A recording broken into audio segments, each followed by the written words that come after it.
Como você prometeu, a gente volta a falar sobre o tarifaço com foco aqui no Brasil e com entrevista importante. O governo do Espírito Santo criou um comitê para analisar medidas para proteger o estado da tarifa de 50% anunciada pelos Estados Unidos. E vamos conversar com o governador capixaba, Renato Casagrande, já plugado aqui conosco. Governador, muito obrigado, um prazer recebê-lo aqui na tela do CNN 360. Estamos aí hoje, dia 23, há praticamente menos de 10 dias para o 1º de agosto, uma sexta-feira que eu tenho brincado aqui que pode se tornar uma sexta-feira 13 para os exportadores brasileiros. O Espírito Santo tem uma participação relevante nas exportações para os Estados Unidos. Qual é o deadline, o prazo que o senhor está trabalhando para que esse comitê apresente as propostas para os exportadores do Espírito Santo? Boa tarde, mais uma vez, muito bem-vindo, Renato Casagrande. É agosto, né, Yuri? Então, não é fácil. Quero cumprimentar a Débora, todos estão nos acompanhando, alegria estar com vocês. E o que nós estamos fazendo, na verdade, aqui no Estado, primeiro é acompanhando tudo que está acontecendo no cenário nacional. Eu estive esses dias 2 vezes com o vice-presidente da República, Geraldo Alckmin, estive com o presidente Lula, conversando com ministros, né, incentivando para que o governo possa, de fato, buscar a abertura de canais diplomáticos de diálogo com os Estados Unidos, mesmo que eu compreenda que os americanos, neste momento, não têm um canal desobstruído na diplomacia, porque tudo meio que decidido pelo presidente Trump, mas tenho também acompanhado a estratégia do governo federal de incentivar os empresários, né, a fazerem movimentações com os empresários americanos. Acho que, pelo que eu percebo, o governo brasileiro tem mais crença nessa possibilidade do que nos canais diplomáticos. Tenho também acompanhado e visto aí a movimentação dos senadores, que vocês estão tratando aqui também neste momento, assim, da tentativa. Então, estamos acompanhando, fortalecendo essa posição dos canais de diálogo e conversando com os empresários locais para que eles também possam fazer essa articulação lá nos Estados Unidos. O que nós estamos fazendo aqui, nós montamos um comitê coordenado pelo vice-governador Ricardo Ferraz. Esse comitê tem o papel de trazer para a mesa, de forma organizada, os setores mais afetados aqui na economia capixaba. O Espírito Santo é o 2º estado que tem o maior percentual das nossas exportações, o 2º estado com o maior percentual de exportação para os Estados Unidos é o Espírito Santo. Primeiro é Ceará, segundo é Espírito Santo. Quase 30% das exportações capixabas, essas exportações, esses produtos vão para os Estados Unidos. Então, assim, a gente tem um impacto. Então, a gente está conversando neste comitê de forma organizada com os setores mais afetados. Também estamos vendo aqui o que a gente pode fazer. Eu tenho um banco comercial, que é o Banesp, tem um banco de desenvolvimento, que é o Bandes. Então, se a gente pode, a partir de 1º de agosto, mantida essa tarifa, se a gente pode ter algum apoio creditício, algum apoio tributário, né, para amenizar um pouco a situação desses setores e acompanhar também aquilo que o governo federal vai anunciar de medidas para poder compensar e ajudar os setores afetados no Brasil. Então, esse é um trabalho que o comitê vai fazendo e vamos fazendo também um acompanhamento do impacto da atividade econômica e se essa redução de atividade econômica vai interferir na receita do governo do Estado, porque nós somos um Estado muito equilibrado, muito organizado na área fiscal, né? A gente tem hoje capacidade de investimento, e a gente não pode esperar as coisas acontecerem para tomar medidas de contenção de despesa. Então, esse comitê vai me orientar, né, conversando com especialistas, conversando com as entidades do setor produtivo, né, fazendo análise dentro do governo, para a gente poder não ficar inerte. A gente não tem muito papel a cumprir na diplomacia, porque essa relação é a relação do governo central, mas a gente tem um papel a se movimentar para fortalecer as posições equilibradas, né, e, ao mesmo tempo, a gente ver o que a gente pode fazer em cada estado para diminuir o impacto se essa tarifa for, de fato, implementada a partir de 1º de agosto. Boa tarde, governador. Um prazer ter o senhor conosco aqui no 360. Queria pedir primeiro para o senhor pontuar, só para ilustrar rapidamente, quais são os setores que serão mais atingidos, que são os setores exportadores aí do estado do Espírito Santo, né, que exportam para os Estados Unidos. O senhor falou genericamente os setores, mas só para a gente ilustrar aqui, ter a noção do que a gente está falando. Sim. E gostaria de saber o seguinte: o senhor comentou, né, sobre essa iniciativa que o governo federal está fazendo, o ministro ministro da Fazenda, Fernando Haddad, já anunciou que está trabalhando num plano de contingenciamento. Eu gostaria de saber se o governo do Espírito Santo foi chamado para conversar, para dialogar com o governo federal sobre essa questão do plano de contingenciamento, caso de fato Donald Trump tire do papel essa ameaça de taxar o Brasil, os produtos brasileiros em 50%.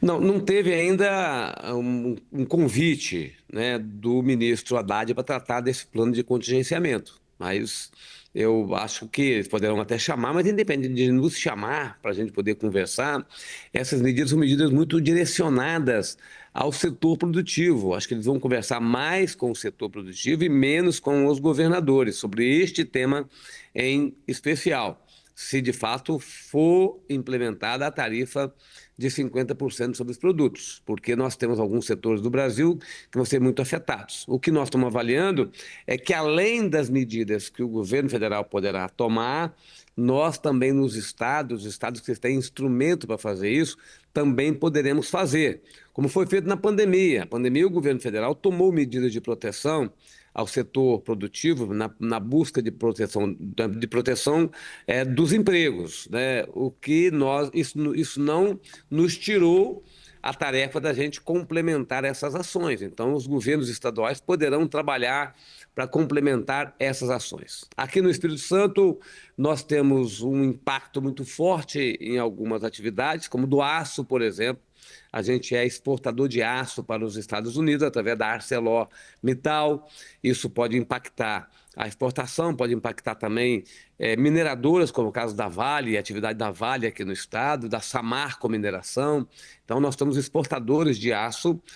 Nós temos um impacto na celulose, mas a celulose e o aço são... Deixa eu só interromper rapidamente, governador, porque neste momento Jair Bolsonaro sai da sede do PL, olha lá. Vamos ver se ele vai dar alguma declaração à imprensa. Vamos ouvir. Acenou, deu um joinha, acenou o pessoal lá atrás. Presidente, um abraço, senhor Vitor Costa. Obrigado. Saiu, então está saindo, entra no carro neste momento e sai sem falar com um monte, né, de jornalistas, repórteres cinematográficos que estavam nesse momento ali no subsolo do prédio onde fica a sede do PL, o partido de Jair Bolsonaro, onde ele passou o dia em reunião com aliados, com correligionários ali, com parlamentares do PL. Ele sai, então, neste momento, nesse carro preto, sem dar declarações à imprensa. Ele para, acena, dá um joinha, mas está saindo aí sem conversar, então, com a imprensa. Por quê? Porque ainda o Supremo Tribunal Federal ainda não esclareceu um pedido da defesa de Jair Bolsonaro, que era o pedido para esclarecer se ele pode dar entrevista, se não pode. Ficou uma dúvida, porque há a preocupação de infringir uma medida cautelar, que seria a reprodução de uma fala de Jair Bolsonaro em redes sociais, se isso infringiria ou não as medidas cautelares, uma das medidas cautelares imposta pelo ministro do Supremo Tribunal Federal, Alexandre de Moraes. Então, você está vendo aí, mais uma vez, essa imagem que a gente mostrou ao vivo, ele deu um joinha, aí acenou para o pessoal. Olha só, tem gente com bandeira do Brasil ali, não é só a imprensa não, tem apoiadores também, mas ele toma esse cuidado, ele para, dá até ali uma impressão que ele vai falar, mas aí ele se segura e não fala. Yuri, peço desculpas aqui por interromper a nossa entrevista rapidamente com o governador do Espírito Santo. Yuri. É isso. Bom, governador, também peço aqui, deixo as desculpas, a gente só registrou o momento pela gravidade ali da situação toda e por toda essa expectativa. Não. Mas pedi para o senhor retomar, né? O senhor estava falando do setor de aço, né? O setor de aço, de celulose, mas são empresas grandes, né, que naturalmente têm caminhos de proteção e de tomada de decisão, mas nós temos setores com empresas menores, como o caso de pedras ornamentais. Mais de 50% de tudo que a gente exporta de pedras ornamentais, mármore, granito, quartzo, vai para os Estados Unidos. Nós temos como café, 16% da exportação de café capixaba, o estado é o segundo maior produtor de café do Brasil, também vai para os Estados Unidos. São setores específicos, alguns regionais, são menores em termos de volume de exportação, mas simbólicos e importantes para regiões do estado, como Pimenta do Reino, nós somos o maior produtor de pimenta do reino do Brasil, então no norte do estado. Gengibre, por exemplo, somos o maior exportador de gengibre do Brasil, também localizado na região serrana do estado do Espírito Santo. Então, essa ameaça sobre nós, ela é diferente da ameaça da pandemia. A pandemia alcançou quase todo mundo, especialmente o setor de serviços. Essa ameaça das alíquotas atinge e alcança setores específicos, e aí são esses setores que a gente quer, então, estar próximo, apoiando para reduzir, se houver a imposição da alíquota, essa alíquota que não tem nenhuma razão de ser imposta, mas se houver, a gente tem capacidade de dar um apoio a esses setores. Renato Casagrande trazendo esta pauta bem diversificada de produtos do Espírito Santo que tem os Estados Unidos aí como destino das suas exportações. Governador, como o senhor mencionou, o senhor esteve ontem, inclusive, em Brasília, participou de evento com o presidente Lula. O senhor é correligionário e tem uma relação de longa data com o vice-presidente Geraldo Alckmin. Foram governadores, né, contemporâneos, ele por São Paulo, o senhor pelo Espírito Santo. Enfim, queria que o senhor falasse um pouco deste papel que o vice-presidente e ministro do Desenvolvimento tem desempenhado.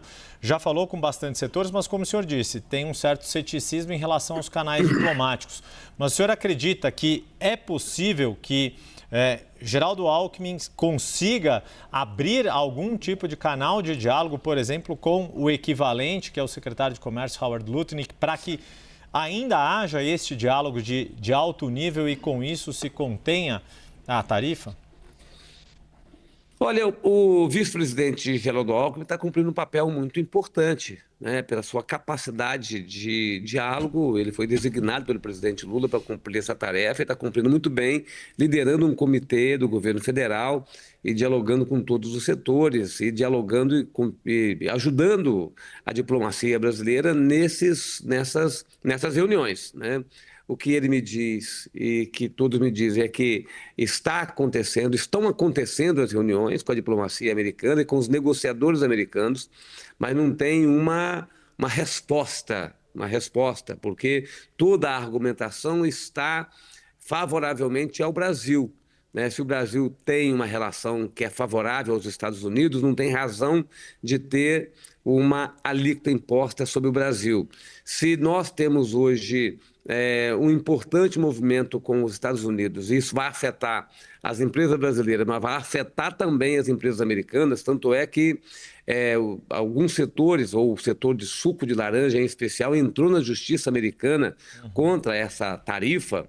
Então, o governo está buscando, o vice-presidente Geraldo Alckmin está buscando esse contato, mas não tem um retorno ainda do governo americano. E, ao mesmo tempo, ele está incentivando, né, para que o setor produtivo faça essa relação mais forte com as empresas de lá, né? Então, ele e os outros membros do comitê têm feito isso e acreditam que isso pode ter um resultado até mais de sucesso do que a relação diplomática.